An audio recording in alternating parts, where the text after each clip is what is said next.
प्रशांत जी, आज अपने बिहार में सीतामढ़ी में बहुत बड़ा वादा किया कि यदि सरकार आती है तो सहारा के लोगों को पैसा दिलाया जाएगा। बोला है, क्योंकि सहारा का जो पैसा सहारा वालों ने बिहार के लोगों को मूर्ख बनाकर लूटा है, उसको पूरा वापस करना संभव हो या न हो, लेकिन ये जरूर संभव है कि बिहार में जो सहारा की संपत्ति है उसको बिहार सरकार जब्त करे और उस संपत्ति को बेचकर जितना हो सके उतना पैसा वापस किया जाए।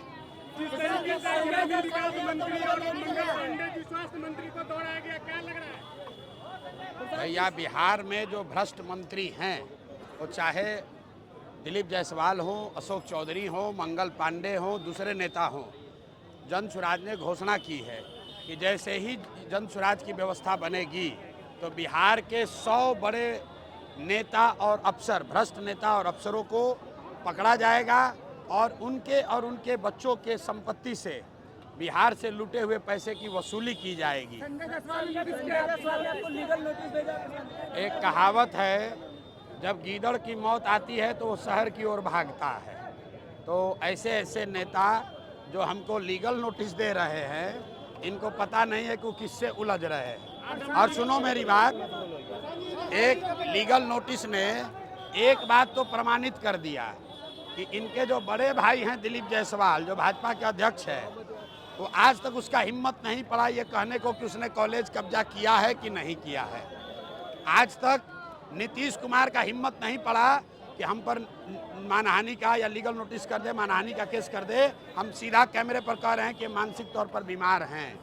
अब संजय, सुनो भाई, मैंने आपको कह दिया कि जब गीदड़ की मौत आती है तो शहर की ओर भागता है। जारी करेंगे हम। हाँ, तो किस्त जारी कर दीजिए, अगला किस्त जारी होगा। और किस्त जारी होने का डर इतना है कि जो गीदड़ सब जो है ये पहले से फड़फड़ा रहे हैं कि कहीं मेरा नंबर ना आ जाए। तो जिनका किस्त जारी हो गया वो मूर्छित होकर गिर गए, भागे हुए हैं डर के मारे, बोलने का दम नहीं है। अब नए नए खिलाड़ी आ रहे हैं, इनका उपाय किया जाएगा। प्रशांत क्या आप मानते हैं राहुल यादव ने कहा है कि मोदी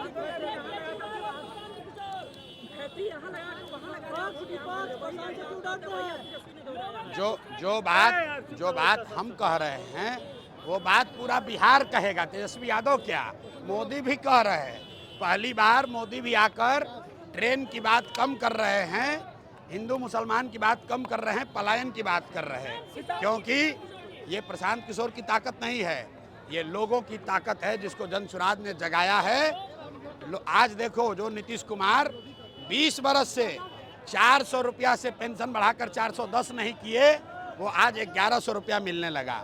आशा का मानदेय डबल हो गया, रसोईया का सैलरी डबल हो गया। अब कह रहे हैं कि महिलाओं को 10,000 रुपया देंगे।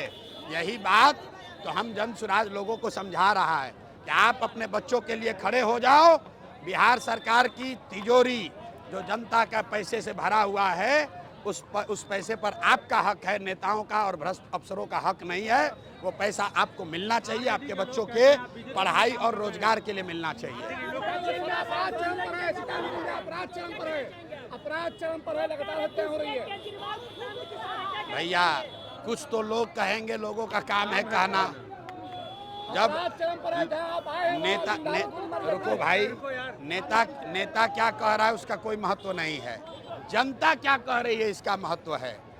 यहाँ बाजपट्टी में इतनी बड़ी भीड़ अगर कहीं आई हो तो बताइए। और भीड़ ने क्या कहा कि हमको लालू नीतीश मोदी नहीं चाहिए, हमको जन सुराज चाहिए। आपको भाजपा की बी टीम बताई है। अच्छा सुनो मेरी बात, संजय यादव हरियाणा के यादव हैं, बिहार का है भी नहीं। यहाँ बिहार में आकर सोचता है कि हम राज करेंगे। जैसे अमित शाह चाहते हैं कि दिल्ली से बैठ के बिहार को चलाएं, वैसे संजय यादव हरियाणा का आदमी समझता है कि हम बिहार को चलाएंगे। सुनिए, दिलीप जायसवाल को पटक के मूर्छित कौन किया? प्रशांत किशोर। मंगल पांडे का पर्दाफाश किसने किया? प्रशांत किशोर। अशोक चौधरी को कौन दबाया? प्रशांत किशोर। संजय जायसवाल किससे लड़ रहे हैं? प्रशांत किशोर से। अब भाजपा का बी टीम हो गए प्रशांत किशोर। और दिलीप जायसवाल राबड़ी देवी को कह रहा है मेरा मुंह बोला भाई है। राबड़ी देवी कह रही हैं कि दिलीप जायसवाल मेरे मुंह बोले भाई हैं, और अपने आप को कहता है कि हम भाजपा से लड़ते हैं। मुसलमानों को भ्रम में डालना बंद करो, डराना बंद करो। मुसलमानों को हम लोग कह रहे हैं कि भाजपा से मत डरो, अल्लाह से डरो, हक के साथ खड़े हो, अपने बच्चों के साथ खड़े हो जाओ।